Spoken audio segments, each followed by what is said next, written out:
Welcome to the Deep Dive. Great to be here. Today, we're diving into some really important educational materials on breach of trust, specifically those provided by the University of London. That's right. And this deep dive, it's really tailored for you, the learner. Exactly. Our goal is to pull out the key stuff on trustee liability and also third-party liability to help you get your head around this tricky area of law. Really help with understanding and maybe even exam prep. Absolutely. And just a quick note up front, this discussion is based on those University of London materials, and it's purely for educational purposes. Right. So we're going to unpack how trusts can be breached, what responsibilities trustees have, and interestingly, how people who aren't even trustees can end up liable. Yeah, we'll be hitting the key cases, the essential concepts, the facts you really need to know. Think of it as drilling down on the essentials. Okay, sounds good. So let's jump right in. First up, the liability of trustees themselves when there's a breach of trust. What exactly is a breach in this context? Well, um, fundamentally, it's when trustees don't stick to the terms of the trust. They might do something the trustee says they shouldn't, or conversely, they might fail to do something the trust requires them to do. Okay, simple enough. And the liability. The general rule, and this is key, is strict liability. Strict liability. So it doesn't matter if they meant well or if it was just a mistake. If there's a loss from the breach, they're generally responsible. That's the starting point, yeah. If the breach causes a loss, the trustee is typically liable to make good that loss. Now, there are exceptions, of course. Like what? Well, some duties only require the trustee to act with reasonable care, think investment decisions. For those, you'd need to show negligence, basically that they didn't meet the standard of a reasonably prudent person. Ah, okay. But for many breaches, like misapplying funds, the liability is strict, and crucially, it's personal liability, Personal liability, meaning? meaning the trustee has to pay out of their own pocket if the trust assets aren't enough or can't be recovered, their personal assets are at risk. That's a big deal. Definitely sounds like it. And what about co-trustees? If one messes up, are the others automatically liable? Not automatically for the other's breach, no. But they do have a duty to oversee things, so they could be liable for their own failure to supervise or intervene. We'll get into that more. Okay. Now, the materials mention personal and proprietary rights for beneficiaries. What's the difference there, practically speaking? Good question. So personal rights, that's the right to sue the trustee personally for compensation, to make them pay up from their own funds like we just discussed. Right. Proprietary rights are different. They relate to the trust property itself. So if a trustee wrongly transfers, say, a house belonging to the trust, the beneficiaries might have a proprietary right to get that specific house back or trace its value into whatever it was exchanged for. It follows the asset. Okay. Personal is against the trustee. Proprietary is about the actual property. Makes sense. Now, these terms, falsifying and surcharging the trust account, they sound a bit intense. Huh. Yeah, they do sound like accounting jargon, but the concepts are pretty straightforward. Falsifying the account. Think of it as striking out an improper payment. Striking out. Yeah. Imagine a trustee used trust money to buy, I don't know, a sports car for themselves, completely unauthorized. The beneficiaries can ask the court to basically pretend that payment never happened in the accounts to falsify that entry. The practical effect is the trustee has to put that money back. Okay, so falsifying corrects an unauthorized outgoing. What about surcharging?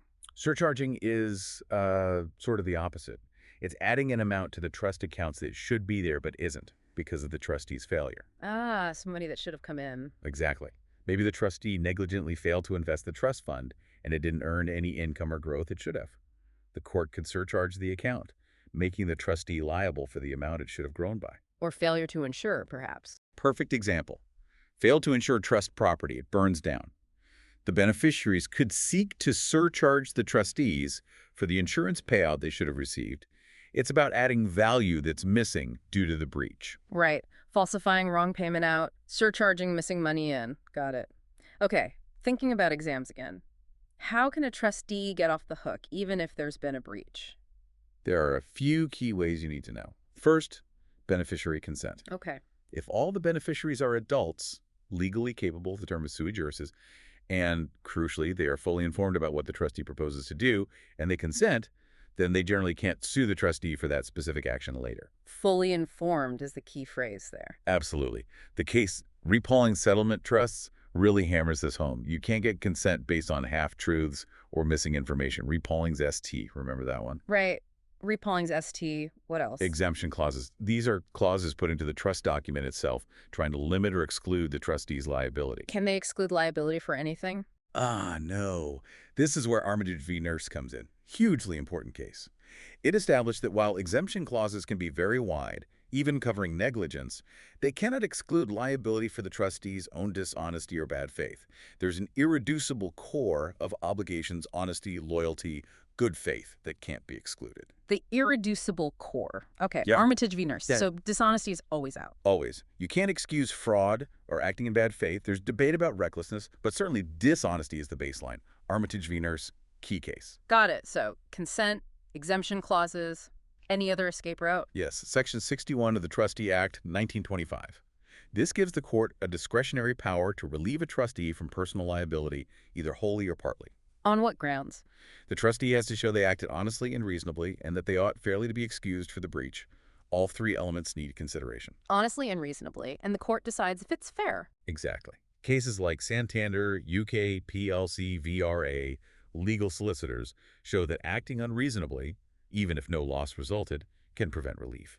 But then you have cases like Evans v. Westcombe, where a lay trustee who'd done their best, honestly and reasonably, was granted relief. So it depends heavily on the facts. Remember Section 61? Honestly, reasonably, and fairly excused. Okay, that's a clear overview of the defenses. Now, quickly, the materials mention liability to account and equitable compensation. Are they just different words for the same thing? Not quite, though they're closely linked. Liability to account is the trustee's fundamental duty to, well, account for their management of the trust fund. Right. When there's a breach, this means restoring the trust fund to the position it should have been in. Falsifying and surcharging are the mechanisms for doing that. Right. Equitable compensation is maybe more specific. It's a monetary remedy, often paid directly to the beneficiary, to compensate for loss caused by a breach of any equitable duty, not just trust duties. Cases like Target Holdings, Ltd v. Redferns, and AIB Group UK, PLC v. Mark Redler & Co. are the big ones here. Target Holdings and AIB v. Redler. And they introduced a causation element. Exactly.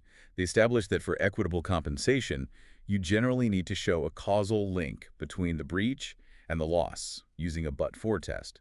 Would the loss have happened but for the trustee's breach?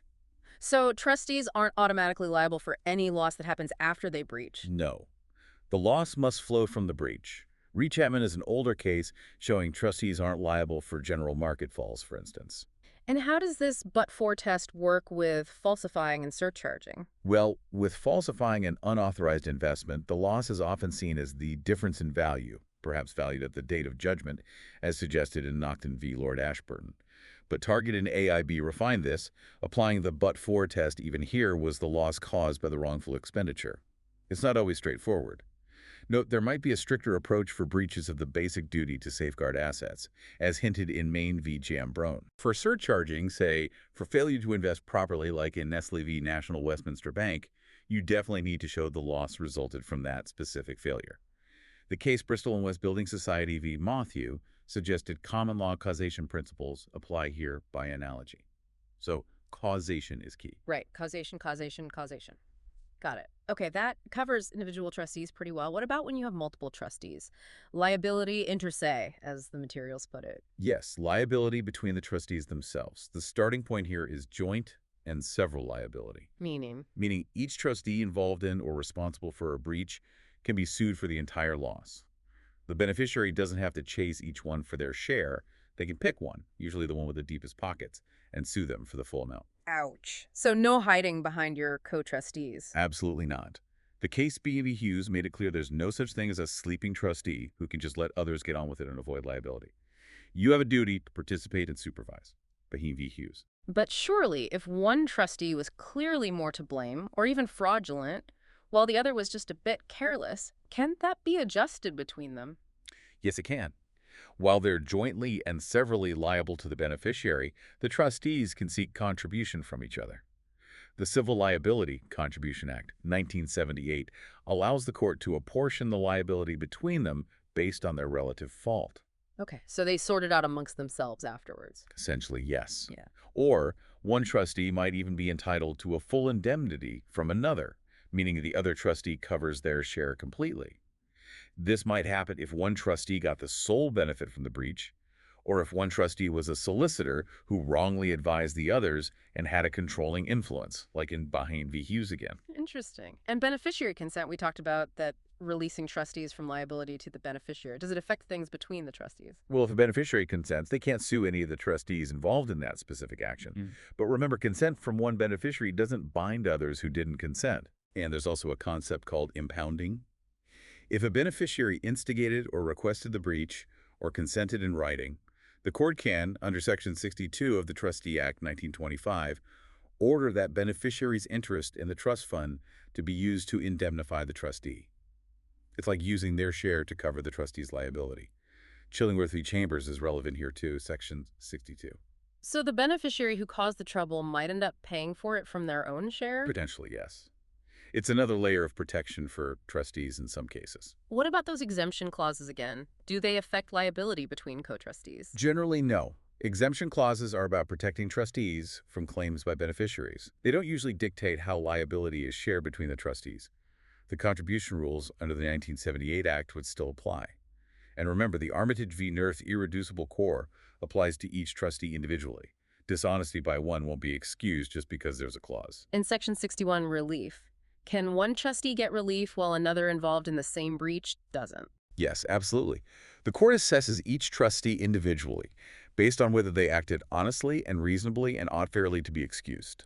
So, you could easily have a situation where trustee A gets relief, but trustee B, who perhaps acted less reasonably or was more involved, does not. Okay, that makes sense. Lots to consider with co-trustees. Now, shifting focus. What about people outside the trust? Third parties, how can they get dragged into liability? Well, there are a few roads. Firstly, someone might act as if they are a trustee without actually being appointed. They meddle with the trust. They're called a trustee de son côte, literally, a trustee of his own wrong. And they're treated like a proper trustee. Pretty much, yes. They take on the duties and liabilities of a trustee regarding the actions they've taken. Mara v. Brown is a key case here. Yeah. So interfering can be risky. Mara v. Brown. Good to know. What else? Then there are situations involving the trust property itself. If a trustee wrongly transfers trust property to a third party, the beneficiaries might be able to get it back. This is a proprietary claim, unless the third party is a bona fide purchaser for value without notice. Equity's darling, as they sometimes say. Someone who buys the property in good faith, pays for it, and doesn't know, and shouldn't have known, about the breach of trust. They get to keep it. But if the recipient isn't that bona fide purchaser, like if they got it as a gift or knew something was dodgy, then the beneficiaries can generally assert their equitable rights and try to recover the property or its traceable proceeds. That whole area of tracing is complex, and we'll cover it in detail in Topic 18. Okay, so property claims are one thing, but can third parties be personally liable, have to pay money, like a trustee? Yes, they can. There are two main categories here that you absolutely need to know for exams: dishonest assistance and knowing receipt. Right. Dishonest assistance sounds serious. It is. This is where a third party doesn't necessarily receive trust property themselves, but they actively help the trustee commit the breach of trust, and they do so dishonestly. How dishonest do they have to be? Just careless. No, mere carelessness or negligence is not enough. The landmark case is Royal Brunei Airlines, SDN BHD V10. This established the modern test for dishonesty in this context. Royal Brunei V10. And what is that test? It's primarily objective. The question is, given the facts known to the third party, would an honest and reasonable person think that what they were doing was dishonest? So it's not about whether they thought they were being dishonest. Not primarily, no. That subjective element was part of an earlier test from Twin Sector Ltd v. Yardley. But subsequent cases like Barlow Close International Ltd v. Eurotrust International Ltd, and confirmed more recently in Group 7 Ltd v. Notable Services, and by the Supreme Court in IV v. Genting Casinos, though that was a criminal case, its reasoning is applied here, have swung back towards the Royal Brunei objective standard. You look at the third party's actual knowledge of the circumstances and then assess their conduct against the standard of ordinary, decent people. Royal Brunei, remember that objective test. Okay. Objective dishonesty based on known facts. And if they are found liable for dishonest assistance? They can be personally liable to compensate the trust for the loss caused by the breach they assisted. It's accessory liability. They're liable because they helped the primary wrongdoer, the trustee. Can the beneficiaries recover the same loss from both the trustee and the assistant? Generally, no. There's no double recovery for the same loss. As Hotel Portfolio 2 Ltd v. Ruhan pointed out, recovery from one might preclude recovery for the same loss from the other, although the assistant might still have to give up any profit they made personally. Okay, that's dishonest assistance. What about the other one, knowing receipt? Knowing receipt is different. This focuses on the third party actually receiving trust property, or its traceable proceeds, that has been transferred in breach of trust, and crucially, receiving it with a certain level of knowledge about the breach. Cases like Davies v. Ford and Byers v. Saudi National Bank are recent touchstones here. So this one is about getting the property. Yes, receiving it for your own benefit. The key elements you need for a claim are: first, a disposal of assets in breach of trust. Second, the defendant beneficially received assets which are traceable to the claimant's assets. And third, the defendant has the requisite degree of knowledge about the breach. Plus, the claimant needs to have had an equitable interest just before the receipt, and the recipient can't be that bona fide purchaser we mentioned. LJU v. Dollar Land Holdings sets out similar requirements. And that requisite degree of knowledge, has that been controversial? Hugely controversial. This is probably the trickiest part of knowing receipt.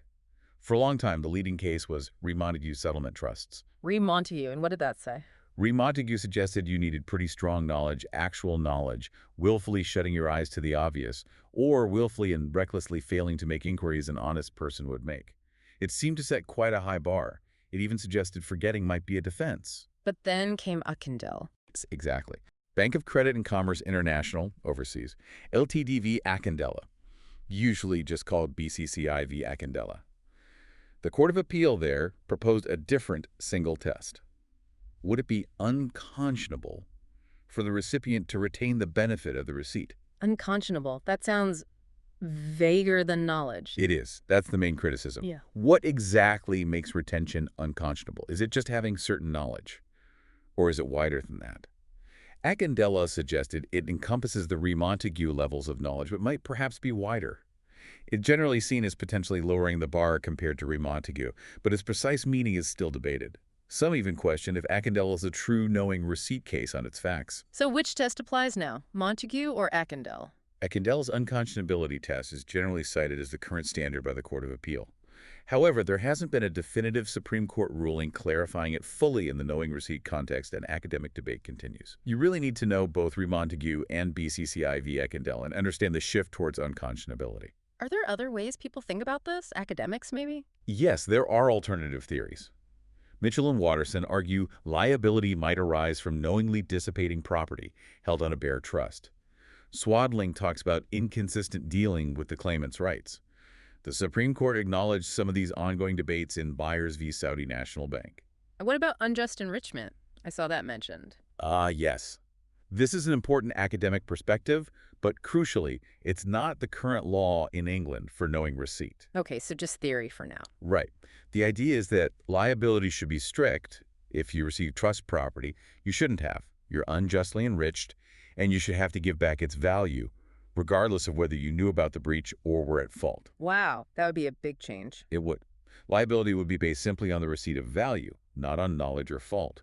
Of course, under unjust enrichment, there would likely be defenses, like change of position. Change of position. Yeah, if the recipient innocently got the money and, relying on having it, spent it in a way they wouldn't otherwise have done, say booked an expensive holiday they couldn't normally afford, they might have a defense against repaying that portion. They changed their position based on the receipt. Interesting. But again, that's not the law for knowing receipt currently. Correct. Current law focuses on knowledge or unconscionability via Kindellen, not strict liability unjust enrichment. But it's important to be aware of the debate. Definitely. This has been incredibly helpful, breaking down a really complex area. So for our listener, pulling it all together for exam purposes, what are the absolute must-knows? Okay, quick recap. Trustee liability, generally strict. No falsifying, correcting wrong payments out, and surcharging, adding missing funds in. Know the escape routes. Beneficiary consent must be fully informed. Repallings, ST. Exemption clauses, remember the Armitage v. Nurse, irreducible core honesty. And Section 61 relief, honestly, reasonably, fairly excused. Causation is key for compensation, but for test from Target Holdings and AIB v. Redler. Got it. And co-trustees. Joint and several liability. Behan v. Hughes, no sleeping trustees. Contribution between them is possible via the 1978 Act. maybe indemnity in specific cases. Section 62, impounding for beneficiaries who instated breach. And third parties. Trustee de some tort, Mara v. Brown, acts like a trustee, liable like one. Then the big two. Dishonest assistance objective test for dishonesty, Royal Brunei v. Tan. Knowing receiving property with knowledge. Know the Remontague knowledge levels versus the BCCIV at Candela unconscionability test, and be aware it's still debated. Remember, the bona fide purchaser defense blocks proprietary claims, and I'd really emphasize knowing the key cases by name and principle. Trustee Act Sections 61 and 62, AIB v. Redler, Repallings ST, Armitage v. Nurse, Target Holdings, Royal Brunei v. Tan, Barlow Close, Group 7, Remontague BCCIV at Candela, Byers v. Saudi National Bank. Being able to discuss the Montague versus Ecadella debate is crucial for knowing receipt. That's a fantastic summary. Finally, just a thought to leave our listener with as they study this further. Considering everything we've discussed, the strict liability for trustees, the tests for third parties, how well do you think the current law balances protecting beneficiaries, who are often vulnerable, against being fair to trustees and even third parties who might get caught up in a breach, perhaps unintentionally? That's the million-dollar question, really. Mhm. Is the balance right? Does unconscionability provide enough certainty? Are exemption clauses too wide? These are live issues. Definitely something to ponder. The law here is clearly still evolving. Absolutely. And this has just been a starting point. We really encourage you to go back to the University of London materials, delve into the cases, read the academic articles. There's so much more depth there. Indeed. Well, thank you so much for guiding us through that complex landscape. And thank you, our listener, for joining us on the deep dive.